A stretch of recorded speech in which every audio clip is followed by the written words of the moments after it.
We've still got a few coming in.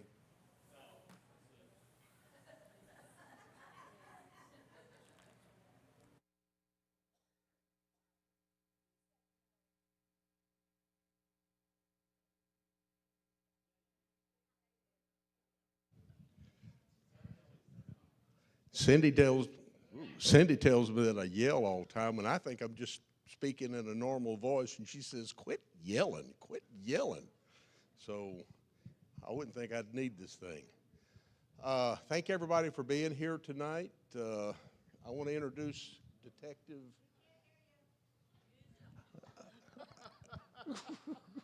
I'm not sure what kind of crowd we're going to have. This is a hostile crowd. I want to introduce Detective Chris Mook here. He's with the, what was the name of that? The Financial Crimes Unit. The Financial Crimes Unit. I got that wrong when I gave Jill the information. I said something about the Fraud Prevention Unit, and the word fraud was not even in there, so I stand corrected.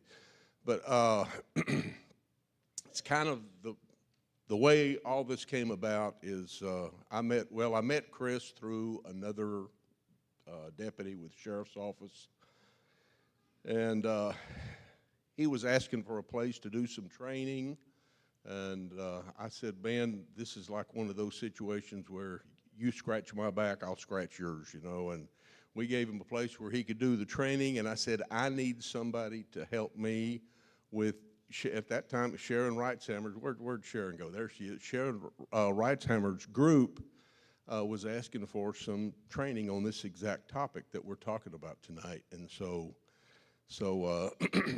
he put me in contact with Chris, and I said, could you provide me with some information on this type stuff? I said, I've agreed to do some type of presentation for these ladies. Can you provide me with some information? He said, I can do better than that. I said, I'll just do it for you. So I said, man, you are a wonderful fella.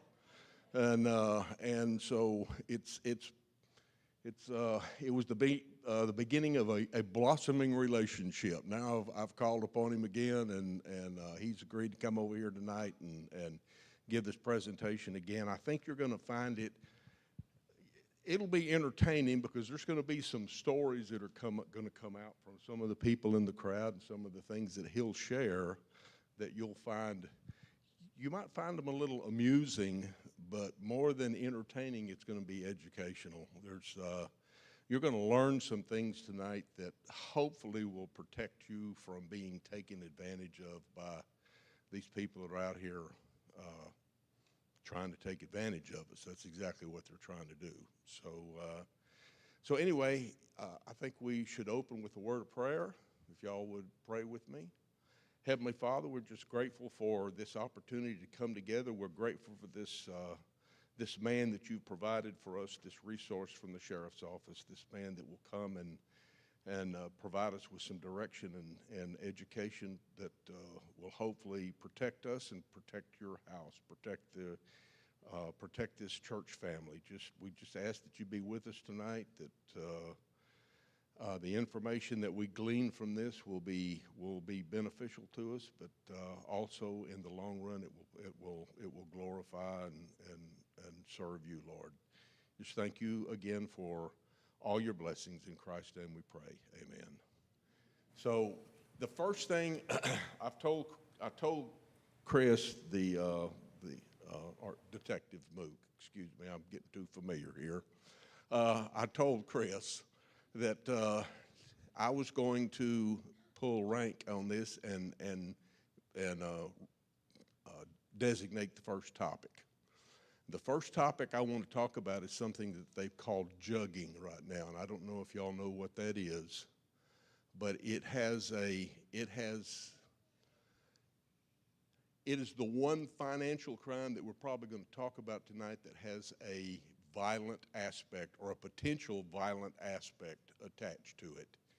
So I asked him if that would be the first thing that he would talk about tonight, so that I know that we've had a couple of situations. Jill may want to share the situation with her dad.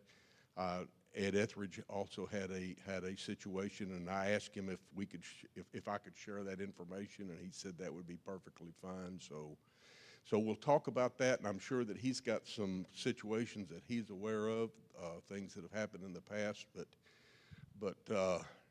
this particular aspect is just the one where we need to be aware of our surroundings. We need to be aware of what's going on. We need to be aware of who is around us. And if you have any doubts, then does everybody in here know where their local police department is, or their sheriff's department, or their constable's office? If you have a situation where you think you're being followed, that's the first place to go to. Drive right there and park next to one of them patrol cars, and you'll lose your tail, I promise you. So I'm going to turn it over to you, Chris. Thank you for being here. Yes, sir.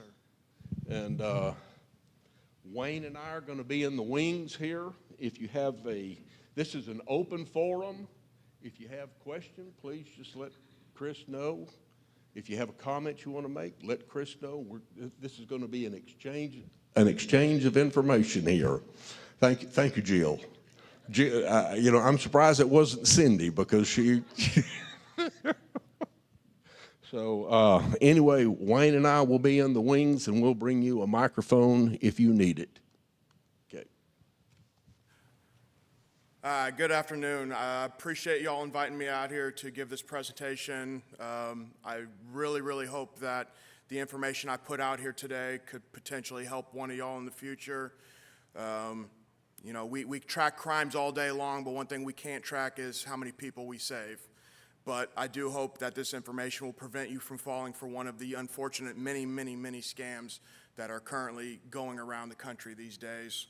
I will talk about jugging first, but I want to give my background a little bit, what my unit does specifically, before we get into the actual crimes that we investigate. There we go. All right. So like he said, I'm Christopher Mook. I'm the detective with the Harris County Sheriff's Office Financial Crimes Unit. Our unit consists of 4 detectives and 1 supervisor, and we pretty much investigate anything involving money. The one thing we actually don't investigate is juggings. That actually goes to our FBI task force. They're called the Bank Robbery Task Force, even though it has absolutely nothing to do with robberies. But that's just who investigates those type of crimes. So we do everything from your identity being stolen, your credit card being used without your permission, your checks being forged, altered, and cashed by somebody who you have no idea who that person is. Those are our primary ones. Those are what we're doing a lot of day to day. We are starting to get into crypto investigations. Who isn't familiar with cryptocurrencies? So I got one kind of over there. I have some slides on that later on, but stay away from crypto. It's horrible. Another thing we deal with is going to be credit card skimmers. I'm sure y'all are all familiar with credit card skimmers. They're both at gas pumps, they're at the grocery stores, Target, Walmart, pretty much any facility where a large number of people go to. And again, that's I'll cover all that as we move on. So I can give you the official titles of the crimes we investigate. So we like to call it identity theft. That's plain and simple. Everybody knows what that means. So in terms of us, when we're investigating that crime, it's actually the fraudulent possession of identifying information. So that's going to be your name, date of birth, social security number, any type of banking information, driver's license number, anything that identifies you as a person to any type of government entity. Credit card abuse, that's the easy one. It's exactly what it sounds like. Somebody's using your credit card without your permission. And then we also investigate plain old thefts. Not that they are plain old thefts to us. They are involved in cryptocurrencies. They are scams where you as an individual is convinced to give your money to the bad guy without realizing they are a bad guy.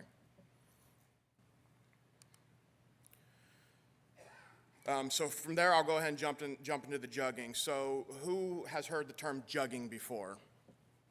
So I got a couple of hands up. So jugging essentially is a burglary of a motor vehicle. The reason they call it jugging is because of where you just came from. So what the bad guys will do is they will sit at or near a bank and they will watch for customers coming out with those big giant blue bank bags. Generally it's going to be your business owners, but there are individuals who when they go to the bank, they get their money in a bank bag. What they'll do is they will follow you either to your next destination or they will follow you home, and they will break into your vehicle and hope that you left that money in your vehicle, and that's why it's called a jugging. Recently, we have had where it becomes violent. Person goes home, they go inside their house, they realize they forgot the money out in the car, they're coming outside, and they catch the bad guy breaking into their vehicle. Now the bad guy doesn't want to get caught, and they either fight with the individual or they use a weapon if they happen to have one. So that's why this is getting very, very dangerous. So our recommendation is always be aware of your surroundings. Suspicious activity at the banks. People who sit in banks, bank parking lots, and people watch, that should be a red flag to you when you get there. People who are playing on their phone in the parking lot, I would still be cautious of them, but they may not necessarily be your biggest concern. It's the ones that are watching, the ones who are paying attention to what you're doing and what you're coming out with. The bank by my house, Chase Bank, they have a parking lot on the backside of the bank with no security cameras. I get extremely suspicious when people park back there. Why are you parked at the back of a bank where it's known that there are no cameras? So those are people I watch out for as well when I go to the bank. But at the end of the day, the strongest recommendation is if you go to the bank and you withdraw large amounts of money, don't make any stops, go straight home, take that money out of your vehicle and put it in a safe spot. These juggers so far have not gone to the position of breaking into houses because that takes too much time. So far it's been just cars. Now that could easily change as the bad guys gain more confidence or they decide it's worth the risk to them. But that is the recommendation, is get the money inside the house, get it in a safe spot as soon as possible. Don't leave it in your vehicle. And like he said, this is an open forum, so if anybody does have any questions, feel free to raise your hand. I know I was a student not too long ago when I went to the academy, and sometimes you forget your questions, so feel free just to raise your hand if you have a question. I'll be happy to stop and answer it. So technology is a big problem when it comes to these scams. We have the spoofing of telephone numbers. So a bad guy can actually make his phone number look like a phone number you recognize. One of the big ones is obviously the banks, Wells Fargo, Bank of America, Chase. Their phone numbers are posted everywhere. If the bad guy happens to be using that same bank, they have the phone number on the back of their debit card. They can actually change the phone number on their phone, so that way when they call you, you look at your phone and the caller ID says Chase Bank. You think it's Chase Bank because it says Chase Bank. You pull out your debit card, you hold it up to your phone, it's the exact same phone number. Unfortunately, there is a possibility it could not be Chase Bank. Unfortunately, I hate to say this, but every one of our information is out there on the internet. Whether we like it or not, there's been a phone company who's been data breached, hospital who has had a data breach, banks who have had data breaches. All of our information's out there. So it's not a matter of if your information gets used at some point in a crime, it's when it's going to happen. Take every single precaution you can. Credit Karma is a great tool. It's free and it allows you to monitor your credit so you can see if anything's being opened without your permission. There are other applications that are paid. I think LifeLock is one that I hear a lot of, where you can actually control the access to your personal information.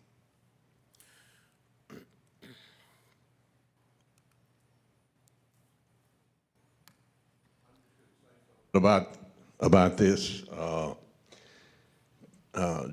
we recently had a situation here in the church, a situation that occurred. In fact, the detective is aware of this. Josh Amador and was sharing this information, and he told me that it would be all right to share this information with y'all.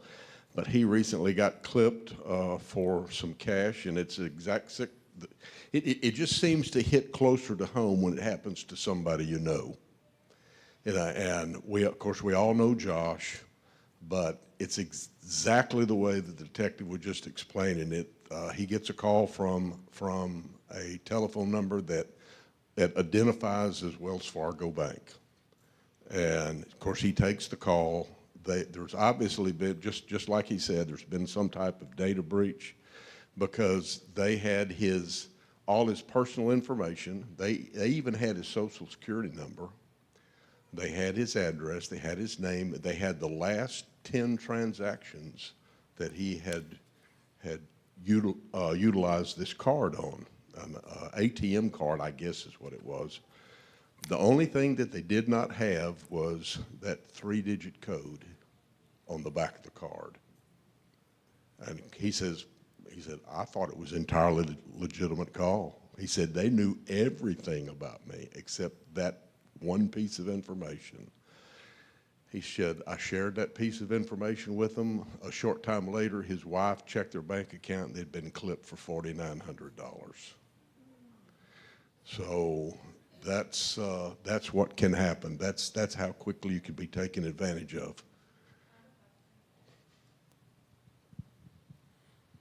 I listened to a podcast and they advertise Delete Me. Is that something worth looking into? Because it says that it goes on the black web and deletes all your information. That way, no one can get it. That is something I have heard of. I don't have any familiarity with that particular company and how successful they are. So that's a risk you have to look into yourself, unfortunately. I'm familiar with Delete Me. They can only contact data brokers, which are legitimate companies that sell. It does not address any information that's been released to the dark web. Right. Additionally, anytime you get one of these calls, the safest thing you can do, regardless of how sure you are it is your bank, is tell them that you'll call them back and you call the number that you know. Because if you dial that number, it's going to go to the bank, not to the scammer. Absolutely, and you're correct on that. So even though the bad guy is calling from a number you recognize, if you hang up and then call back the number that you are familiar with, whether it be your local branch or the 1-800 number on the back of your card, the spoofers do not get that phone call back. So you will be calling a correct person at that point. A friend of mine had the same thing, the spoofing thing at his doctor's office. Came out of the doctor's office, and he got a phone call, and it showed up on his phone as the doctor's office. Answers the phone, and they had all of his information too, except the last 4 digits of his social security number, I think, or Medicare card, something. So they had everything, and they said they were the physician's assistant of that office, and they needed him to come back and have another test done, but they needed more information. Anyway, something tipped him off that it wasn't quite right. So he did that very thing. He hung up the phone, called back his doctor's office, and said, oh, your physician's assistant called me. He said, we don't have a physician's assistant. Yeah. So, doctor's office. Absolutely, and it can happen with any organization, unfortunately. So you just got to be wary of who's calling you. I know my doctor's office, when they do call me, all they do is, hey, we sent you a message on the secure website. That's all they tell me. They won't give me any information over the phone, which I appreciate. Yes.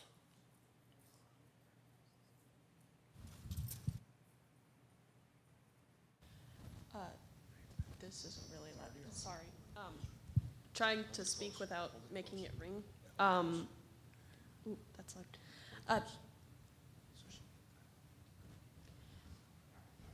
Hang on. So I've been watching YouTubers and they promote VPNs. Would you say that those are good ways to combat being hacked from like Wi-Fi, or is that not what we're talking about? Like I know that the going through and deleting stuff and like being aware of leaks is important, but like would you say that VPNs is a good way to go about combating some of these cyber attacks? So you're getting a little above my pay grade on that one. We actually do have a cyber crimes unit that handles all that stuff. I know what a VPN is, not exactly 100% familiar on what it does or how it may or may not protect you as an individual. So unfortunately, I'm not able to answer that question.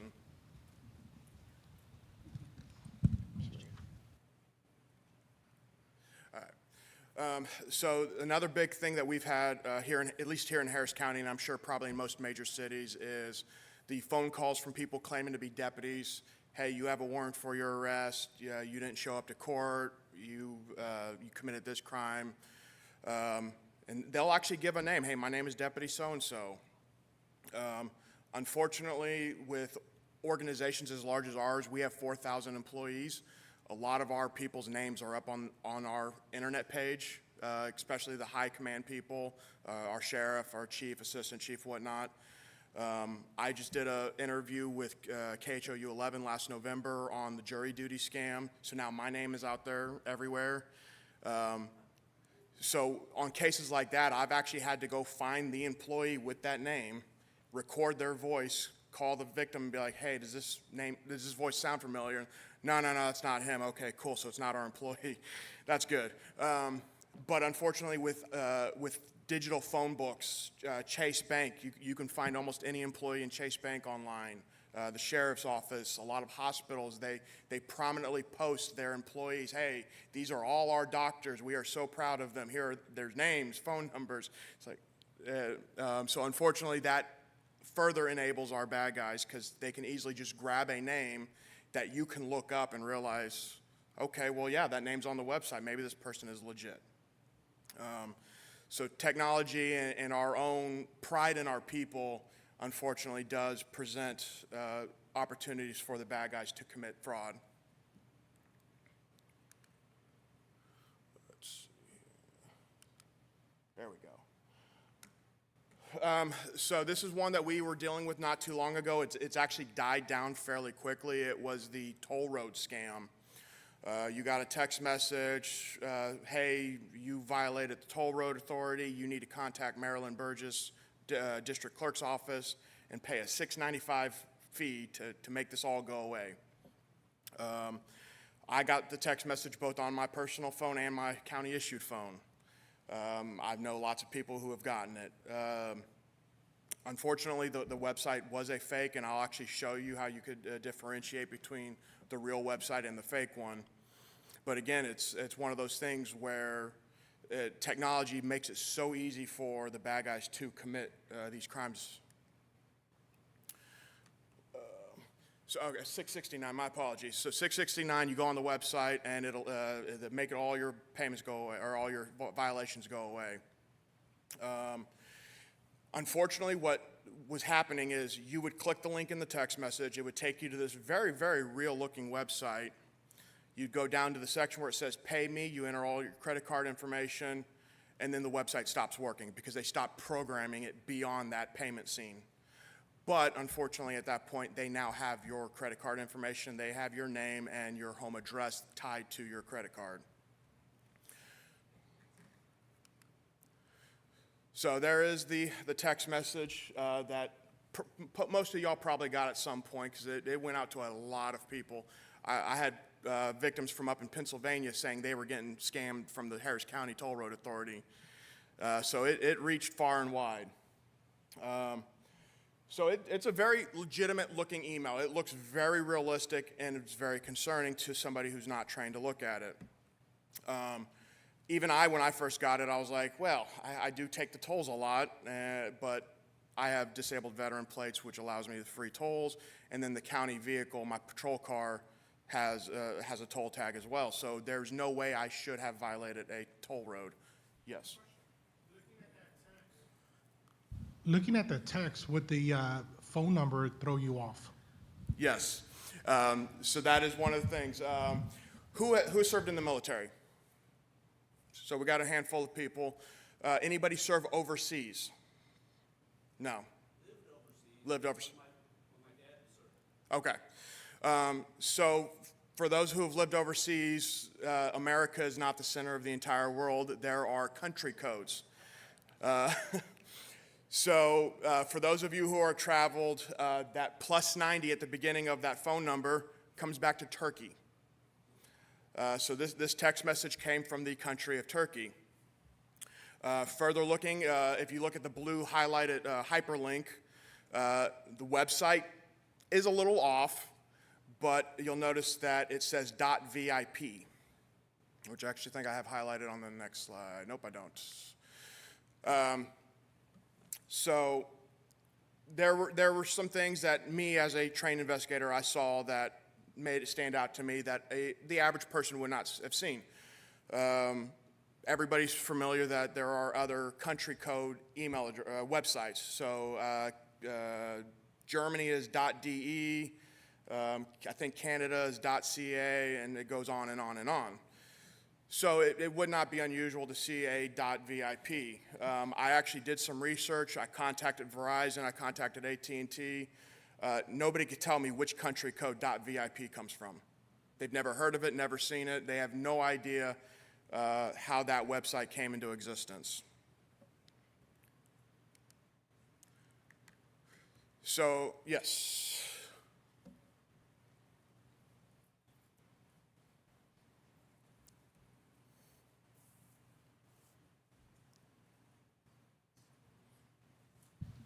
Is there a website online that like allows you to track the origins of the website? Like, So there is a website that'll tell you that .com, that .net. They'll tell you which what kind of organization it is and what country it comes from. .vip is not listed on that website.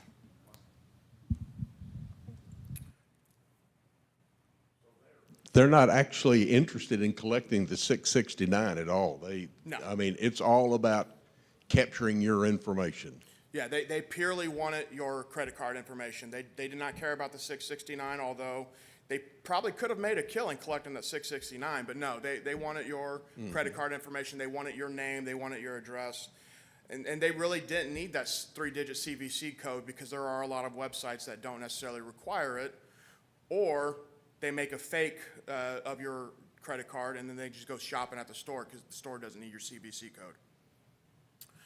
So these are the two websites side by side. The one on the left is the fake website with the .vip. The one on the right is the legitimate Marilyn Burgess website, which I believe she just lost the last election, if I remember correctly. So we have a new district clerk, so it doesn't say Marilyn Burgess anymore, so that's probably why they stopped scamming people. But as you can tell, the pictures are a direct copy from the real website to the fake website. The color scheme's exactly the same. They're using the Harris County logo. So it's not hard to do for these bad guys with a little bit of time and a little bit of knowledge on computer technology.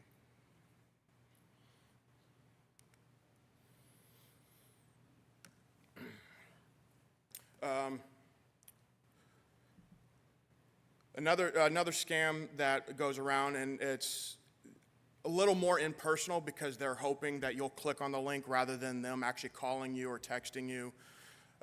Who's got an email that they won something from a store they've never been to? I get Harbor Freight emails at least 3 times a day. Congratulations, you won a $500 toolbox. I've never been to Harbor Freight. Never put in my phone number, never put in my email. Don't even know what the inside of their store looks like. Somehow I won a $500 toolbox from them. So suspicious emails, obviously, keep an eye out on that. If you did not put in for a prize, you didn't win a prize, I hate to tell you. Don't believe everything you get on, through emails, text messages, phone calls. If you did put in for a prize and you get an email that looks a little suspicious, it doesn't hurt to call the store directly. Hey, I got this email saying I won. Can you verify? They will most of the time have no issues verifying whether you won a prize or not. Facebook Marketplace, Instagram Marketplace. I know my coworker loves TikTok Marketplace. If there's something you see and you know the proper value of something, but it looks really, really amazing, it's probably a scam.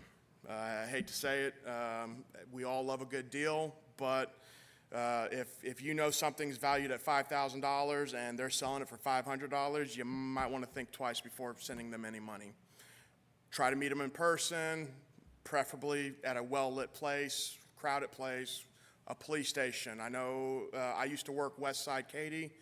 Our police station actually had a camera pointed in the parking lot specifically for child custody exchanges or the selling of merchandise.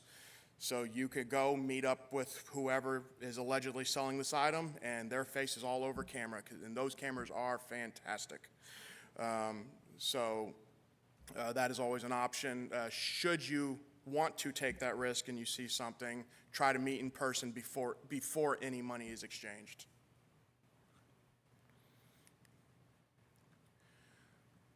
And this goes into, I always tell people, be polite. Even if you start to get the feeling that something is a scam, be polite, because in the off chance it is real, people hold grudges. They do. So you start dropping cuss words, or you start yelling at the person, calling them a thief and a liar, and then you go to call that organization back and they're like, oh, no, that really was us. It can make life a little hard for you. So always be polite. Hey, I'm not sure the legitimacy of this. I'm going to hang up now, and I will call a number I am familiar with, and then just hang up. Don't let them get any more words in. Just go ahead and hang up. Find a proper number that you are familiar with, or one that you have called. Call them and be like, hey, I just got this number, this phone call. Is it legitimate or not? And if it is legitimate, they can easily pick up where their coworker left off, because they should be typing in notes if they're doing their jobs properly.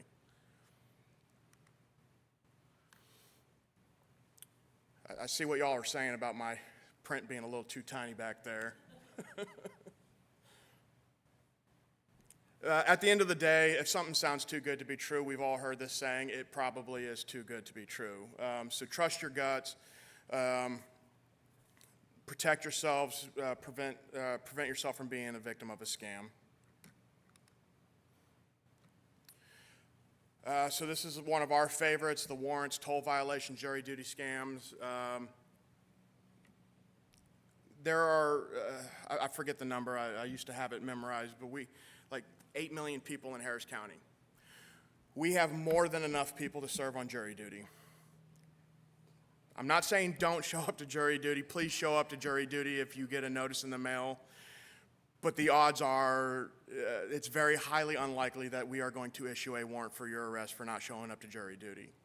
Now that being said, I did recently find out that the constables agencies do actually contact you if you have a Class C warrant for your arrest.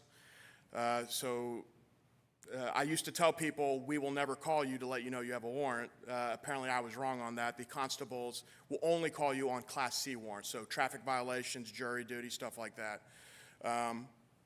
So if you get a phone call saying you missed jury duty, you have a warrant for your arrest, it's actually really, really easy. Just hang up with them, go on to the Harris County's website, and you can actually look up to see if you have a warrant or not. The Harris County Sheriff's Office will never ask for gift cards. We will never ask for cryptocurrency. We will never ask for property. I've heard that one before. You come bring us a cell phone, we'll make your warrant go away. I don't know what we're going to do with a cell phone. We've got plenty of them, and I don't know. But if you do have a warrant, we don't even accept payment on lines. Last I checked, I could be wrong on that because things change on a daily basis. But if you do have a warrant for your arrest, the only way we take payment is in person at a courthouse. So that way you physically know you are paying the correct person. So if somebody calls you and expects you to pay for a warrant over the phone, again, be polite, hang up with them, call the sheriff's office, call the constable's agencies, whoever's jurisdiction you may be in. I know our policy is we don't give warrant information over the phone, so we will probably tell you to go to the local courthouse. The constable's agencies, they may tell you over the phone if you have a warrant or not. I don't know. That's up to their internal policies. But just hang up, go to the local courthouse. Hey, somebody told me I have a warrant for my arrest. It's a Class C warrant. I promise you we're not going to take you into custody at the courthouse.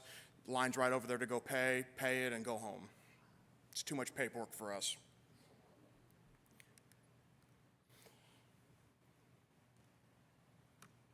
And then, like I said, we will never ask for cryptocurrency. We will never ask for gift card information.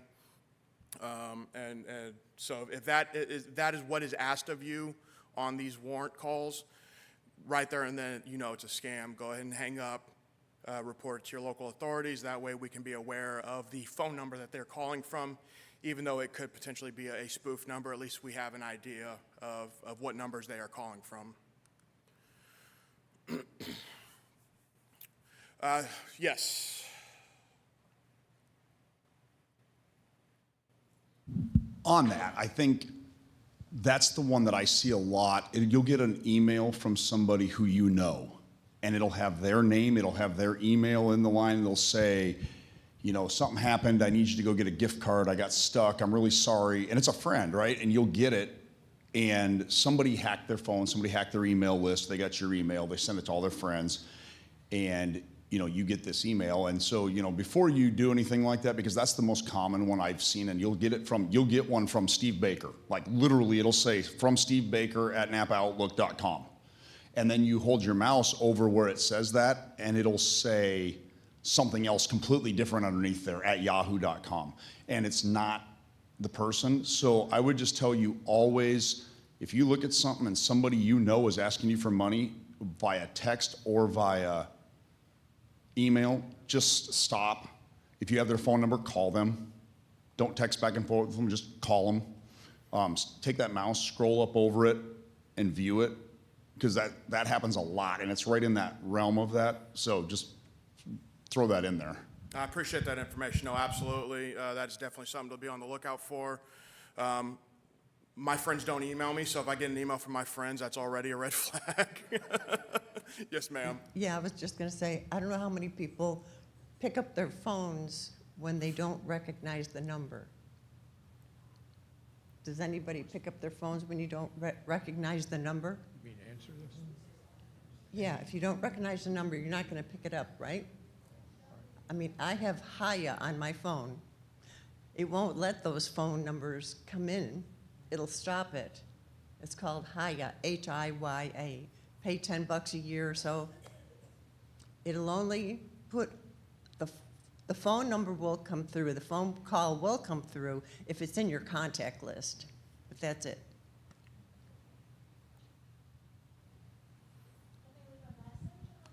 They can leave a message.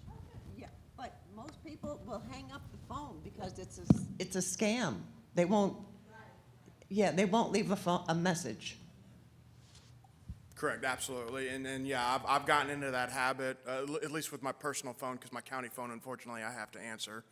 But yeah, my personal phone, if I don't recognize the number, I will let it go to voicemail. And if it is important, they will leave a voicemail. And from there, I can figure out if they are legitimate or not and find a proper phone number to call them back on. But yeah, with my county phone, unfortunately, I have to answer all the phone calls, and I get a lot of weird ones. I've gotten phone calls. I have a warrant for my arrest. Cool. Do you want me to come downstairs, turn myself in? Because I'm already in the building. So this is a new one that we just started seeing. I don't know how far the reach has gotten so far. But we are, right now we're just calling it the debit card courier scam. You will get a phone call from somebody pretending to be your bank. They will give transactions that are on your credit card statement saying, hey, we think this is fraudulent. Or even they'll create some fake transactions and they'll give your area. They're like, yeah, we got a couple transactions here in Cyprus at Michael's. Well, I don't go to Michael's, so that's got to be fraud. And they're okay, well, here's what we're going to do. Go ahead and write void on the back of your debit card, stick it in an envelope. We're going to send a courier to come get it.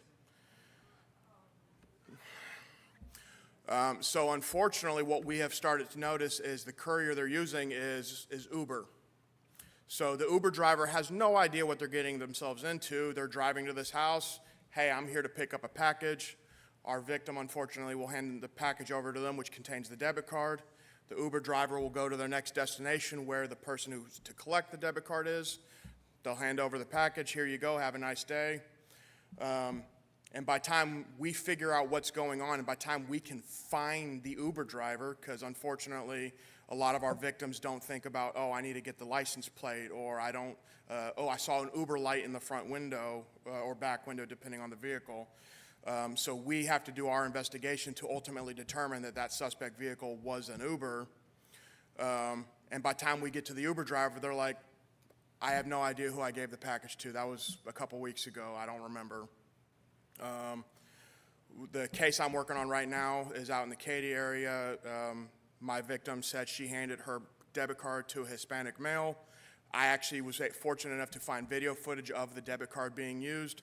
My suspect's now a black male, and I have no idea how the two of them are linked together. So that for us is a hard one to investigate, because I can charge that male with credit card abuse all day long because he's using somebody else's credit card without permission of the owner. But what I can't prove is how he came into possession of that credit card. I don't know if he actually is the one who the Uber driver dropped the package off to, or if that package went to somebody else and then went to somebody else, went to somebody else, and then finally made it into my suspect's hands.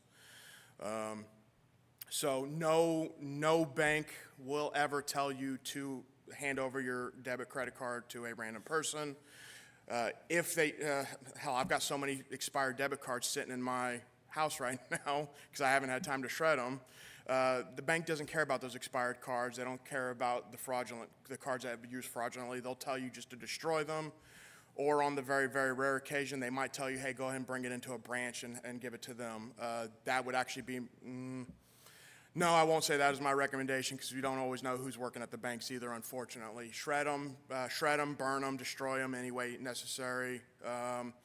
Make sure you get that chip cut, because even if you cut the card in half, that chip still has all your data.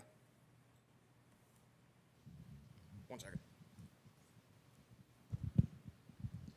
And just remember, before you destroy your card, check with your bank and make sure it was really fraud by calling a number that you trust. Absolutely. Because otherwise, you've just destroyed your card. Absolutely. And it generally takes about 10 days to get a new one. Yes, in the back.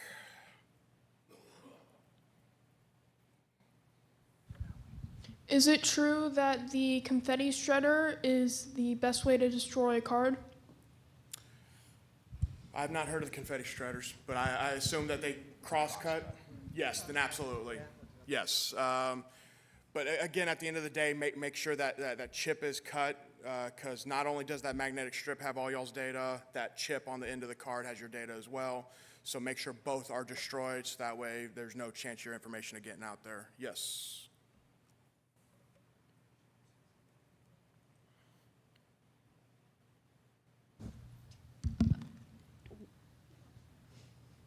Sorry. So I was wondering, if you look up the web or like the phone number online, will there like be potential scams where it would show up online as the number but not be the actual number, or would it only ever show up the official numbers? What do you mean?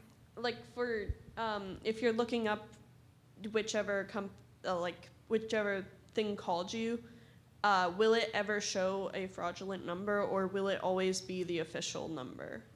As long as you are on the official website, it will only show official numbers. It will not show any fraudulent numbers.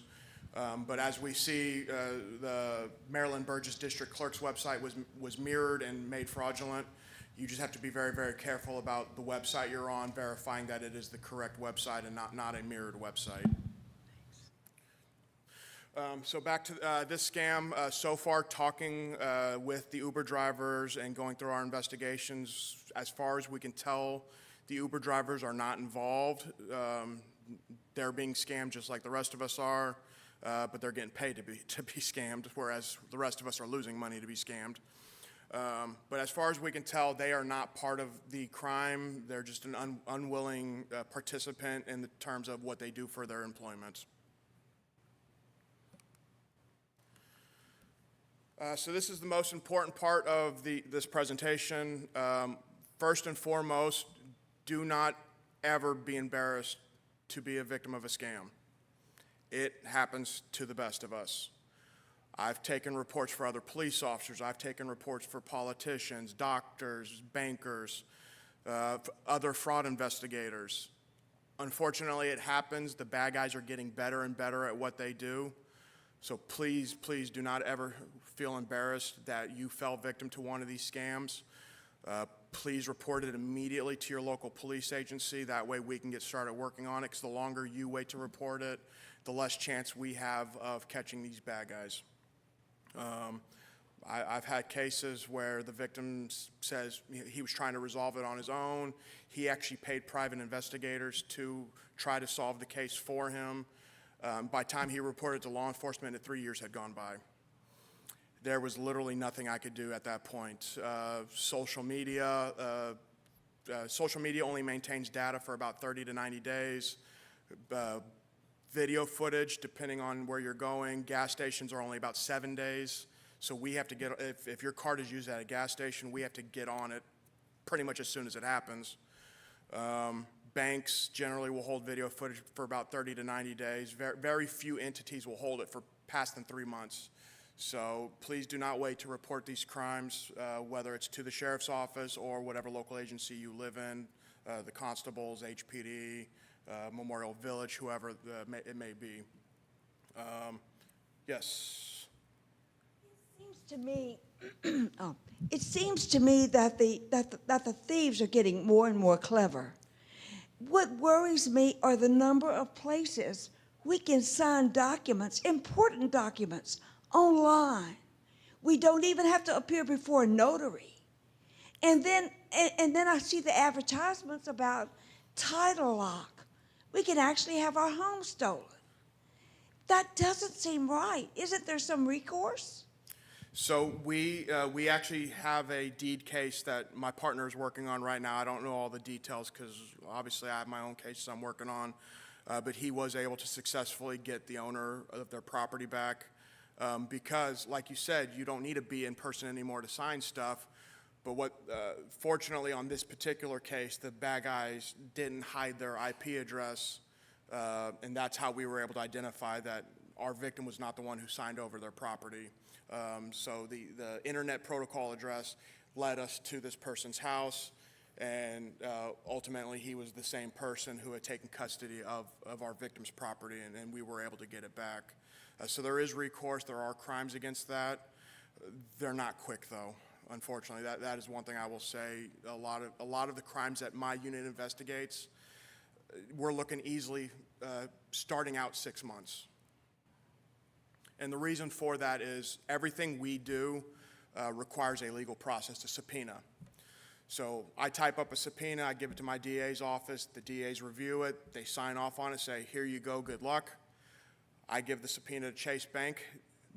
They have up to 90 days to respond. So they take their 58 days because they want their legal department to look at it, make sure the subpoena is accurate and correct. And then they come back and either they say they need changes to the subpoena or they say, okay, no, everything looks good, here's everything you requested. Well, now I have another bank account I need a subpoena, so I got to start that process all over again. So that's why our cases generally, and unless it's like a credit card abuse where I've got video footage of somebody using your credit card, and even then, I have to be able to articulate in my charges that that is my victim's credit card. Those can be solved fairly quickly, but it's going to take a while. And the reason I say that is because, I mean, who has a Chase Bank? It's a blue debit card. Plain blue, nothing special about it. I had a credit card abuse case not too long ago. My victim accidentally left it at Walmart. Walmart fortunately had video footage. I was able to track the person down using it. What stood out and what proved that he was the one using her debit card, she had a bright purple New Orleans Saints debit card. Got him. So that was able to, I solved that one in 3 days, thankfully. But that is not common for us, unfortunately. They take time. It's a process, and then at the end of the day, I have to get my charges in front of a judge who says, yes, you've done everything you can, you identified the person, you've proved that he committed the crime, here's your warrant, go get him. So it does take a while, unfortunately. So should you be a victim of financial related crime and you have a report with the sheriff's office, please, I beg of you, be patient with us. We are trying. We are trying as hard as we can to catch up. But like I said, there are 4 of us for all of Harris County. Let's see here. You're talking about, I mean, they're complicated and they're involved. You mentioned one a moment ago about the service stations. I've heard you speak before about the I don't know what you call them, but something that copies your information. If you'd address that for a moment, please. Correct. Credit card skimmers, I know I mentioned that at the beginning. I forgot I don't have a slide on that in here. So credit card skimmers, there are 2 versions. And primarily they happen closer to the holidays times because that's when everybody's out spending all their money for gifts, for family members, for kids and whatnot. So Walmart, Target, grocery stores, those are going to be your biggest target of the credit card skimmers. Thankfully, HEB's credit card device is unique. So as far as I know, they haven't been able to manufacture a skimmer for that device yet. But Walmart, Kroger, they use a very genetic credit card machine. It literally takes 3 seconds. Suspect walks up, one person distracts the register, the person working the register, the other one pulls it out of his pocket, and it's double-sided tape, and they slap it on. It's 3 seconds, and it looks just like the credit card machine. The only way you can tell it's not the real thing is if you give it a quick yank, it'll come right off because, like I said, all it is just double-sided tape. So if you're at the store and you have concerns, just give it a quick yank where you would stick in your credit card, and if it comes off, you found a skimmer and you didn't get scammed. Good job. Yes. In regards to the skimmers, you just mentioned you have to put the card in. Correct. Today, we have a lot of banks are moving credit cards that you have to tap, the NFC part. So with that said, would the skimmer work, by you tapping versus you inserting the card? Not in the same way you're thinking of. So if their device is only designed for the insertion of a card, tapping will not give your information to the bad guy. Unfortunately, they have created stickers that have the tap logo on it, and they'll just slap it on the credit card machine. Those are a little bit easier to notice because they kind of stick out from the credit card machine, so you can say, hey, why is this raised over here? And usually the cashier will be like, what are you talking about? They'll come around and they can peel it off. So those are a little bit easier to notice than the ones that actually slap on to the insertion part. Yes.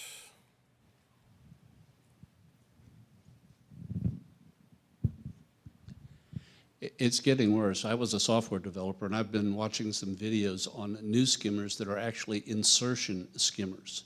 They insert inside, not attached to the front, and the only way you can really detect those is the card feels tight when you put it in and pull it out. So just be aware, if it feels different, there may be an insertion skimmer, which is the newest version. Correct. And then, yes, those are, what we've noticed is they're primarily on gas pumps. I learned this a couple years back. By law, gas stations are actually supposed to have cameras on every single pump. They don't.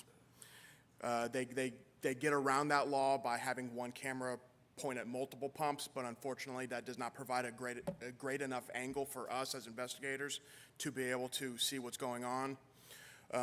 What a lot of these guys are doing is in the middle of the night, either when the gas station is closed or they've got a night clerk who is half asleep playing on their phone trying to stay awake at 1 a.m., they will actually break the machines open, insert the credit card skimmer inside the machine, connect it via wires. So from the outside, you will never know it's there. So that's why checking those safety seals that most gas pumps have is always priority one when you get there to make sure those seals are intact. And then same thing, just give the door a little jiggle. If the bad guy failed to lock it up when he left, which most of them do forget to lock it up, you just give it a little jiggle and the door will open right up.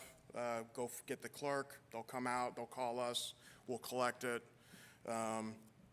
But, I mean, technology-wise, those things are insane about how they are. I've seen them as small as that, and then I've seen them as big as that. And none of them look alike, so that also helps us as investigators because we can start building a detailed list of who builds theirs like what. And so now we open a machine like, oh yeah, that's Johnny's. Let's go pay him a visit. But yeah, those are a little bit harder to find because, like I said, they're inside the machine, so you'll never be able to tell from the outside, and they're connected via wires, or like what he just brought up, which I actually haven't seen one of those just yet, but probably come this Christmas time, I'll see lots of them. So if you get to the gas pumps and your card's not going in as smooth as it should be, you might want to move to a different pump. Yes. Have you seen much with RFID jacking? Because, like, you'll see if you're getting a passport or if you're getting, a travel wallet, it'll say this is RFID safe or to block RFID. Have you seen where people are coming by and figuring out a way to be in close proximity to you and they know your wallet's in your purse or it's in your pocket and just get close enough that the RFID chips in your cards are able to grab them? Or is that kind of movie stuff still? No, it absolutely is real. Unfortunately for us, we will never know if that's how your credit card got stolen. Because you as the victim, you don't realize that your credit card data has been stolen via somebody being in close proximity. All you know is, hey, why am I getting a $600 charge in Paris and I'm in Houston, Texas right now? So on our end, we have no idea if that's how your data got compromised. And unfortunately, unless we catch somebody with one of those devices, we honestly will never know that's how your data got compromised. And I think to add to that, Steve, that device that you're talking about is less than $25 in Amazon. We work with it in security for Chevron all times, and you can just pass by someone in the elevator, and it'll record all your data for all your badge access, the entire facility and whatnot for less than $10, $15. Okay. It's incredible what they have out there now. They always say for right now, what's being developed in try to deter these bad guys. They're always 2 steps ahead.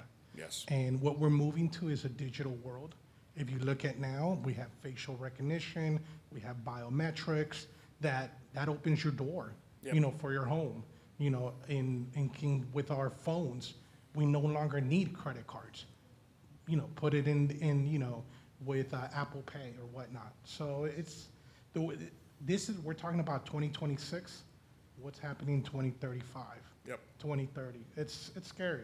No, It's scary where we're absolutely. moving to. Absolutely. And unfortunately, our laws currently don't match technology, especially when we get into cryptocurrency.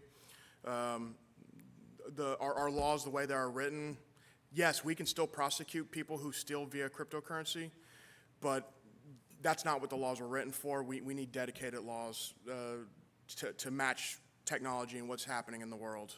Yes, ma'am. Do the RFID blocker cards that you can buy, do those work? Say it one more time. Yes, they're just like this. I mean, I bought them for everybody in my family last Christmas. My sons-in-law made fun of me, but we all have them in our wallets. Do they work to block the skimmers, the scanners? I'm going to say I assume they do because if they didn't work, those companies wouldn't be in existence anymore and there'd be a lot of lawsuits. Okay. But I honestly, I don't know 100% whether every single company who creates those devices are working devices.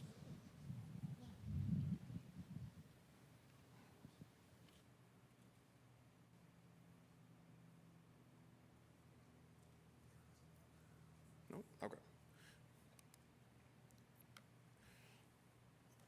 All right, so cryptocurrency. Everybody's favorite subject because nobody understands what it is.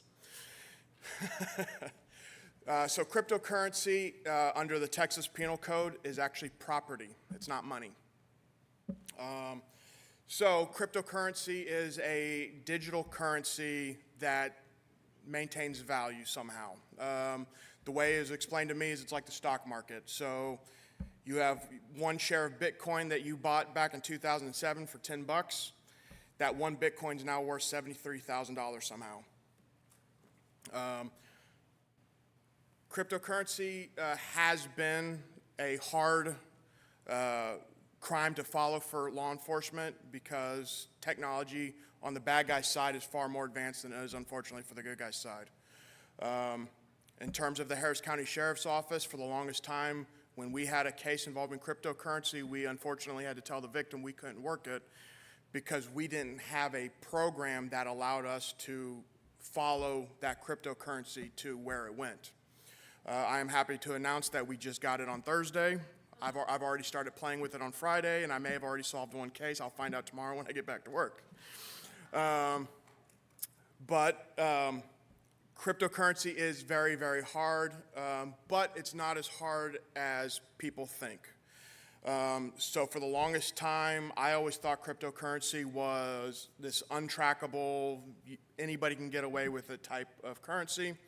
That is partially true. So for anybody as an individual who wants to create a cryptocurrency wallet, there are multiple companies that will allow you to create a wallet unregistered. So you don't have to put a name, date of birth, social security number, nothing. That wallet is yours, but nobody knows it's yours. Now here's where it becomes trackable. Eventually the bad guy wants that money, obviously, because he worked so hard to steal it from y'all. To be able to convert it into a traditional currency, dollars, euros, yen, whatever country they may happen to be in, they have to put it in a registered wallet. So they have to put it in a wallet that is tied to their name, tied to their date of birth, tied to their social, because the exchanges, the stock exchange for cryptocurrency, they will not convert that money without the money coming from a registered wallet. So, how it becomes untrackable, and I say untrackable, is burnout. Obviously, Harris County Sheriff's Office, we got four detectives for financial crimes. We're working dozens and dozens and dozens of cases. We can't, unfortunately, spend 6, 7 years, 8 years on one case. So how the bad guys beat us is they wait us out. They transfer it from one unregistered wallet to another unregistered wallet to another unregistered wallet to another unregistered wallet until they finally say, you know what, I think the police are off me. Let me go ahead and cash out.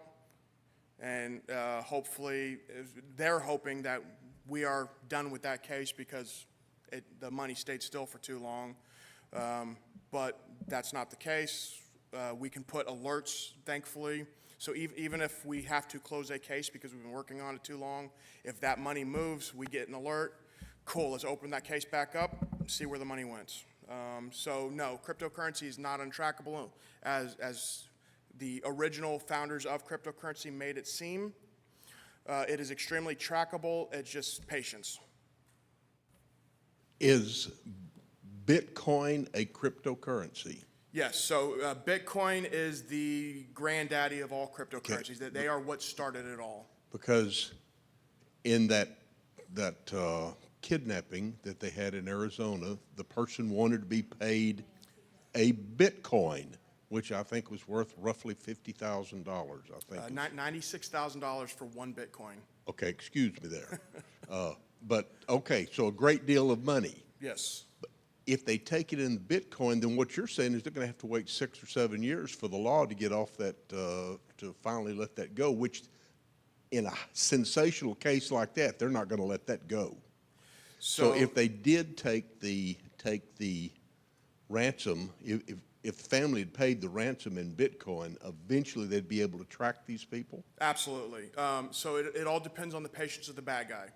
And the reason I say the patience of the bad guy is I looked at 2 crypto cases on Friday just because I wanted to play with our new program to see how it works. The first crypto case, the bad guy cashed out in 3 days. So he scammed the victim, transferred it from the fake wallet to his real wallet to the exchange in 3 days. So he was not patient at all. So I actually have the records in my email.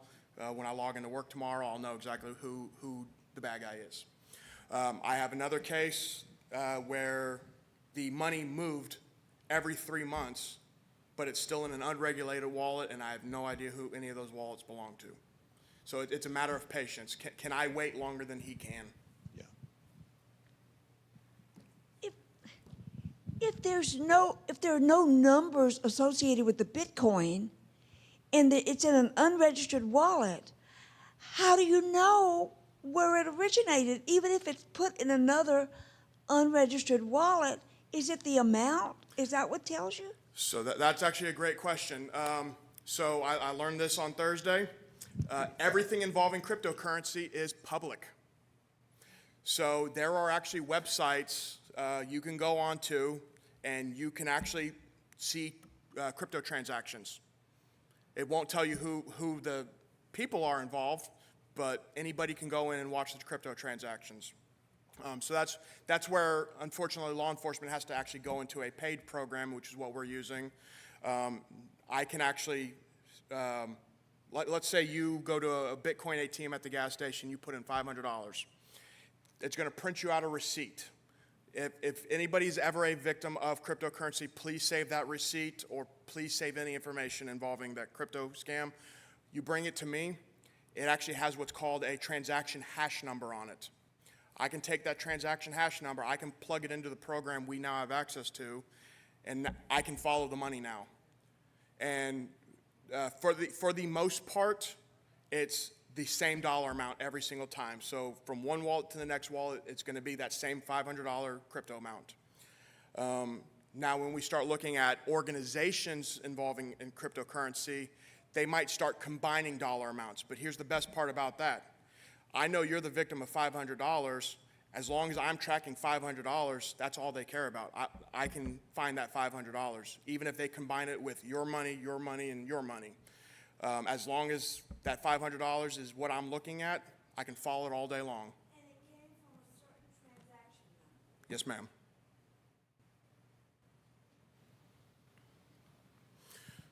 Yes.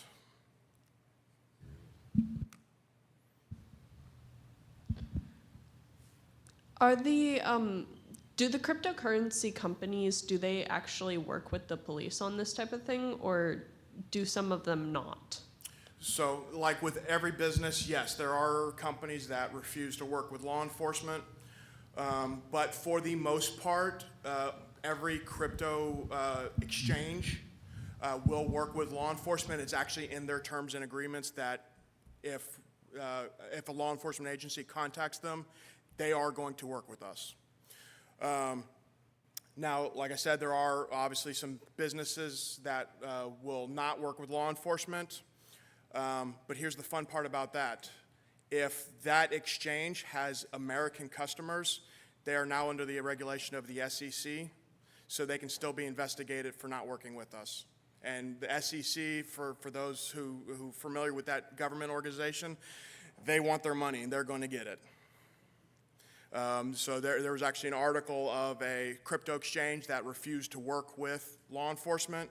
The SEC got involved. They determined that they had like 500 American customers.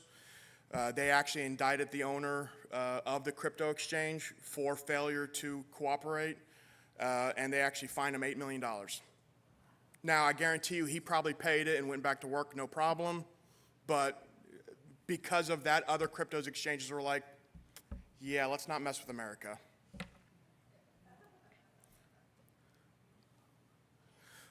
Let's see. I have two websites up here if y'all want to take a picture of it. The first one is the FTC, the Federal Trade Commission. And then the other one is IC3, which is the Internet Crime Complaint Center, sorry. They have a lot more investigators than we do. So I'm not saying don't report it to us, please report it to us, but report it to them as well. If they get a good, solid lead, they will actually contact us, and we will work together on stuff like this. But they generally will get to work a little bit faster than we are able to. Okay, so this slide is completely null and void now that I've had this crypto training. Like I said, a lot of these cryptos exchanges, I know we've got some here in America.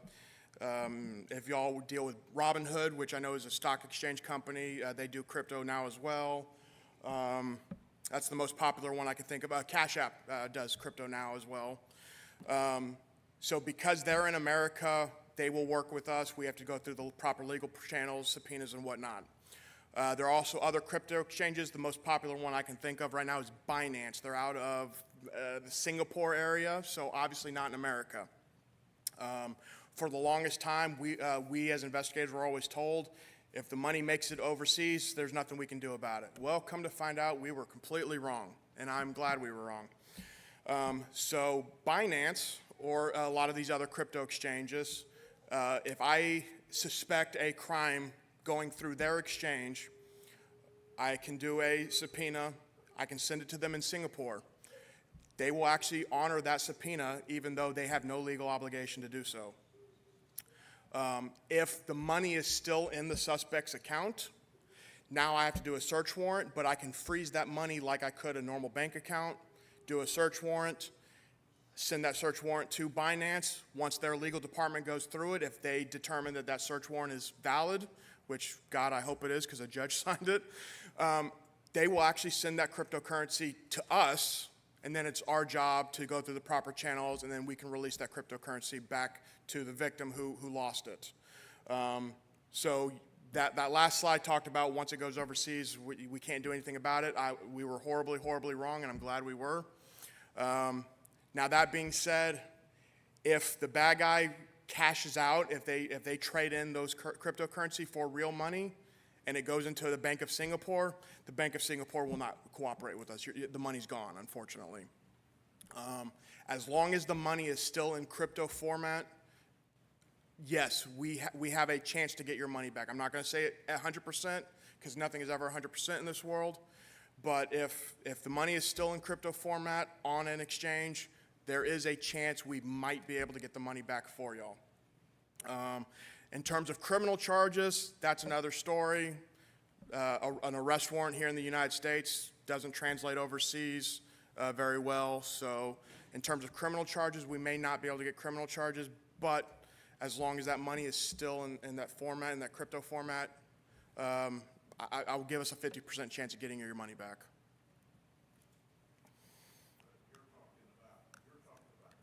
Cryptocurrency versus a regular cash transaction. Correct, yes. I mean, if somebody, I don't think there's a chance in the world I'll ever own $1 of cryptocurrency. But if somebody was to take me for $5,000, if that money gets out of the country, it's gone, isn't it?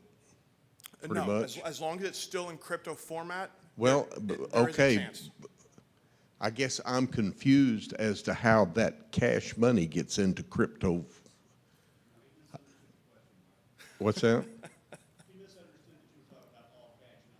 Yeah, okay. yeah. No. Yeah, I'm talking about a cash transaction Okay, yeah. versus cryptocurrency. Yes. Traditional currency, as far as we all know it, the dollar bill, once it goes overseas, there's literally nothing we can do about it because those banking institutions will not honor our legal requests in any way, shape, or form. So yes, traditional currency, if it leaves the country, unfortunately our hands are tied and the case is dead in the water, as we say. But cryptocurrency, yes, if it's overseas, we minuscule chance of possibly getting that money back.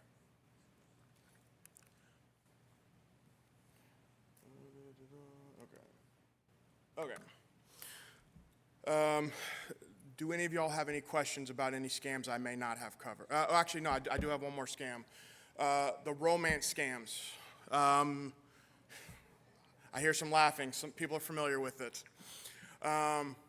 So what the romance scam is, we actually had a different name for it a long time ago, but apparently people got offended, so we were told not to use it anymore, so I will not use it. But this scam generally will target widows. The bad guys will read the obituary, they'll see somebody passed away, and they are survived by their spouse, and it puts the spouse's name in there, unfortunately. They'll either do it via text message, they'll do it via Facebook Messenger, and they will be a shoulder to cry on for the widow, and they'll start creating all these excuses as why they need money. My car broke down, my kid's this, but I love you, help me, please, you're my only chance. So these type of scams is where I actually like to talk to the children of widows. Please be in your parents' lives. Please pay attention to what's going on. If you see them just month after month giving money to some random person that they have never met, or even if they have met them, get involved, figure out, hey, mom, dad, I know you think you're in love, but let's sit down and talk about this. And I guarantee you, your parents, with all the life experience they have, they are going to tell you to get out of my house. I'm an adult. I know what I'm doing. Please talk to your parents. If you see something suspicious, be involved and help them as best as you can. Now, at the end of the day, your parents, like they said, are adults. Do what you can, but at the end of the day, don't put yourself in any risk of losing out on money because your parents start asking you for money to give to the scammer. All right. Any other scams that y'all are familiar with that I may not have covered? Yes.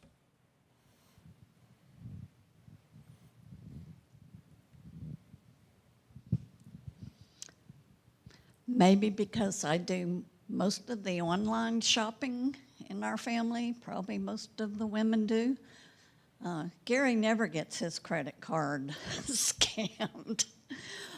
And I think the credit card companies do a pretty good job because I'll get notices that say, did you make, this purchase? And a lot of times I haven't.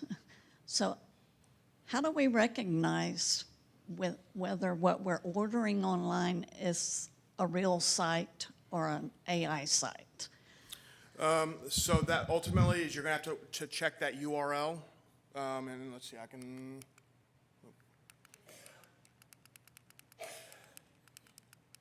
There we go. So ultimately, check the URL, which is the web address. So down here on the bottom, it says hcdistrictclerk.dorev.vip. That's very suspicious. It should just say, which is the top one up there, the hcdistrictclerk.com.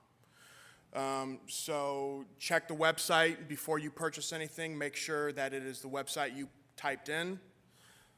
Because if I've noticed if I'm typing way too fast and I hit the wrong key, it'll take me to a completely different website. So just check the website you're on. The apps are getting a little bit better, a little more protection because it only goes to that website. So the Amazon app or the Target app, Walmart app, purchasing directly through the app versus their website is another level of protection you can use.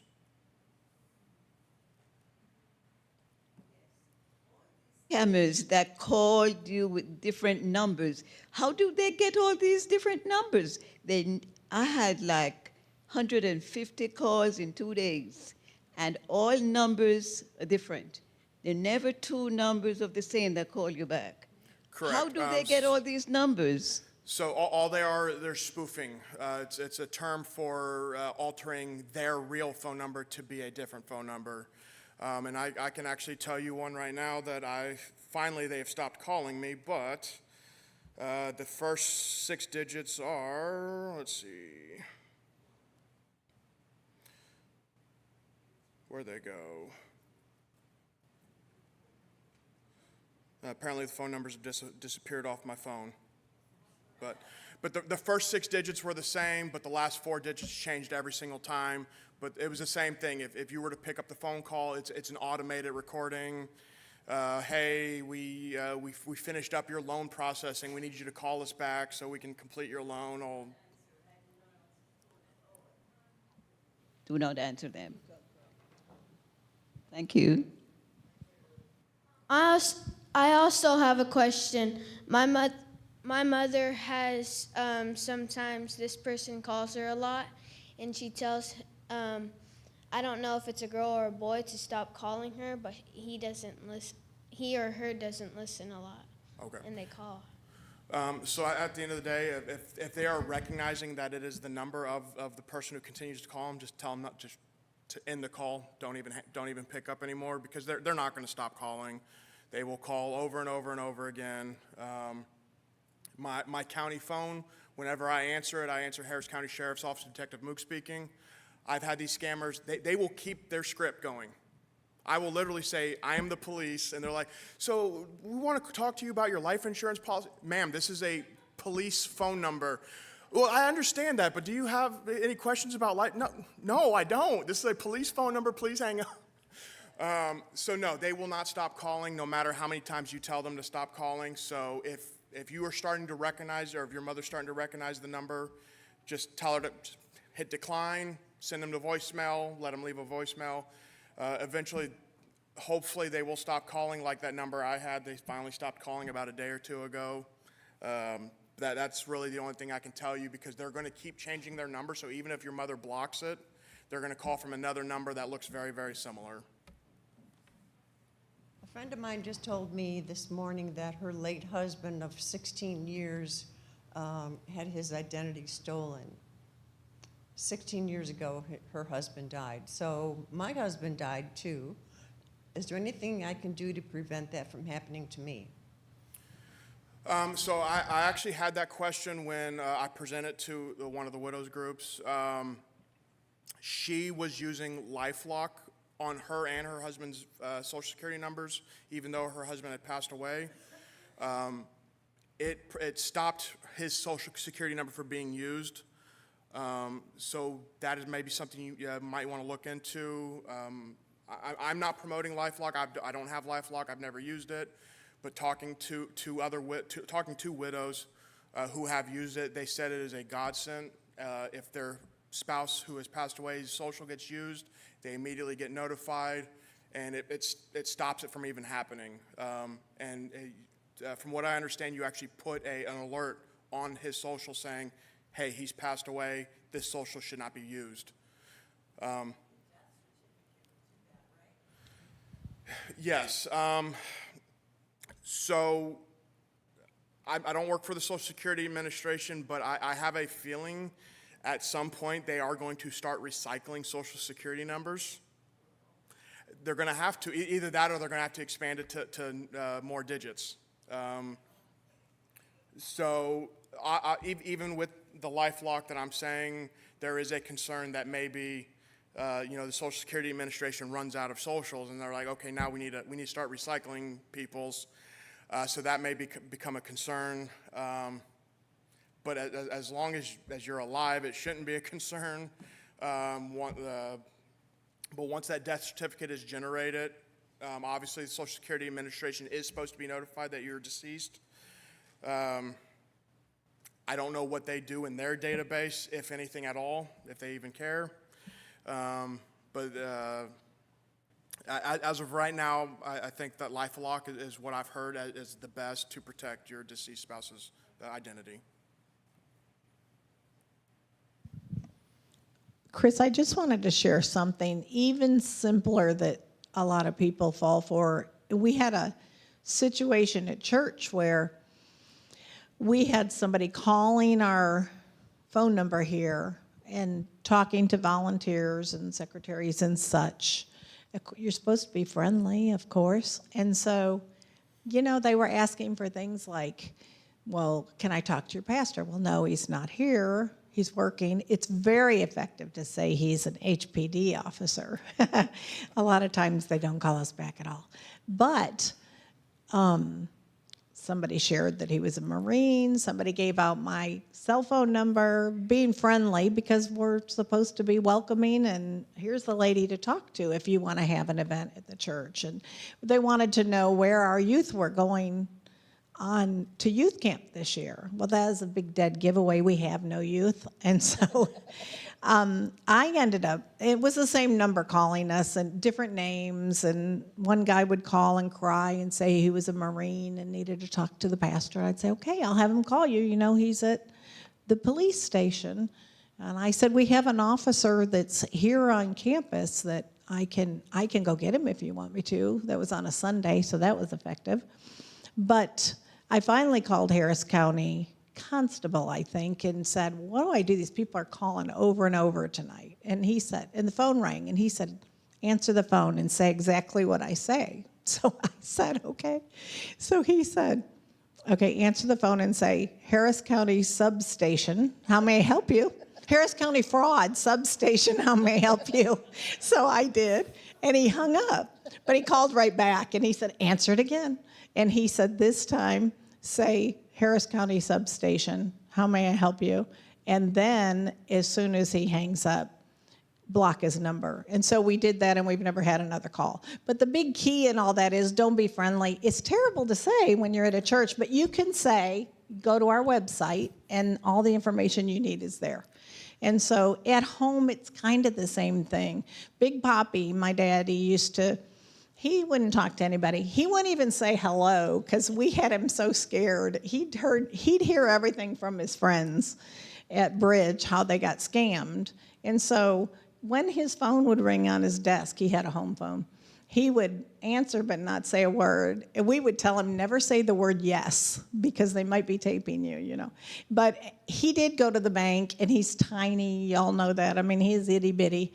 And he was 100. He went to the bank and withdrew $1,500. There was a boy standing by the ATM machine inside the bank, and someone else was in line that was supposedly an older brother, and there was also someone in a car. We didn't find all that out till later. He was at Navy Federal Credit Union, and he withdrew $1,500 at 100 by himself. Don't even ask, because he wouldn't let me go with him. He was not taking advice from me. And so he got his $1,500, drove to his bridge club. He played bridge. Everybody knows that, like 5 days a week. He drove there himself, got out of the car, parked his car, started walking in, and one of the kids jumped out of the car. And he had a little tote bag he carried, his little man bag, we called it. And the kid just grabbed the bag. Dad thought somebody was helping him, because a lot of times his friends would help him carry his stuff in. So he just handed it over, thank goodness, because he would have been hurt. But they got the money, and then they looked at the films and they saw the whole thing happen. And so that's kind of another thing just to watch for. First, don't withdraw that kind of money by yourself. And yeah, be aware of what's going on around. Yes, ma'am. My daughter was jugged. She came out of a bank, and she had withdrawn. She wanted to deposit $500, and she works for her church, and she didn't have the deposit slips with her, so she just walked back out with it. Went to another location to go shopping, left it in the car, and of course they broke the window, stole the money, and the police didn't come for hours. You know, it was a nightmare. But anyway, it does happen.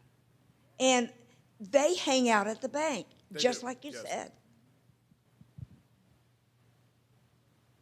Well, they can sit across the street with a good pair of binoculars. I mean, they don't have to be sitting in the bank parking lot, you know. And so I think what happened to Pastor Etheridge is he walked out and he had put that money in his pocket right there, and the envelope was showing. It was pretty prominently showing. And again, he's told me I could share this, so I'm not telling secrets on him or anything. But he went to the I believe a Lowe's or a Home Depot or something, and he parked his vehicle and he took the money and put it up over the sun visor, got out of the vehicle and went into the Home Depot, and they burglarized the vehicle and got the money while he was inside. So it, you know, I think they broke the window, yeah.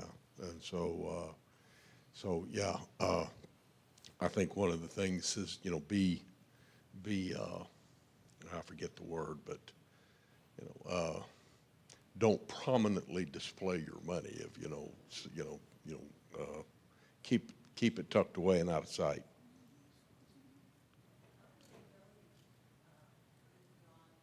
money? I'm sorry? How do they know that you've withdrawn a lot of money and not $40?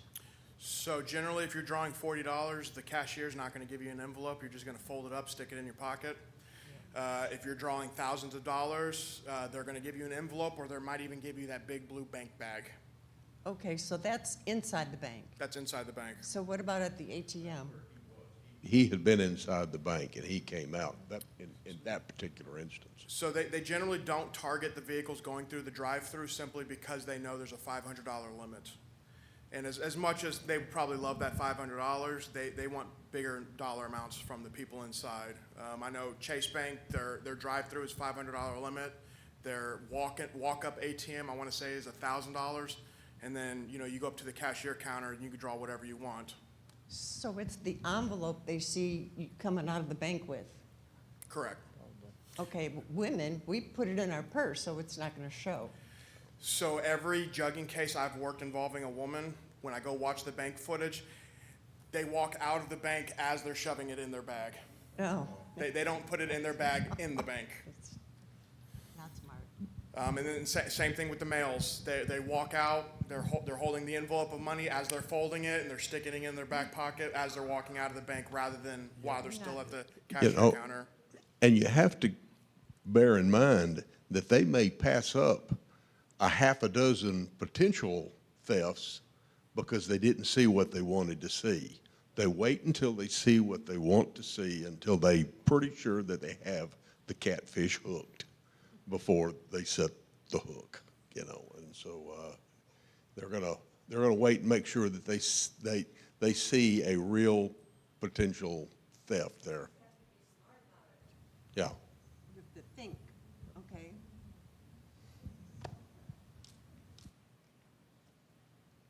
Okay, that looks like everybody. I appreciate y'all having me out today. Hopefully this information has been enlightening, and I hope that it helps you in the future spot a scam and prevent yourself from being a victim. Okay. Thank you.